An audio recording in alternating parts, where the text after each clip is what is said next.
Partit Popular a la Paeria Imma Manso assegura que la regidoria de turisme pateix una plaga de rates. En un comunicat adreçat als mitjans de comunicació, l'alcaldable popular afirma que el govern de l'Ajuntament només s'ha preocupat d'inaugurar grans obres en detriment del manteniment de les dependències municipals. En la carta, Manso argumenta que l'aparició de rates a l'edifici de l'antic casino és fruit de la deixadesa amb què actua el govern municipal en aspectes d'higiene de la ciutat.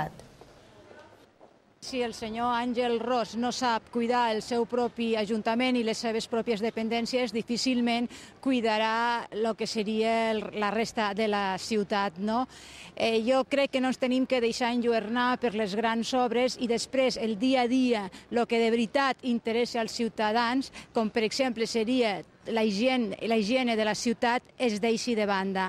Ja està bé. Volem que el senyor Àngel Ros s'ocupi dels problemes que de veritat preocupen als ciutadans.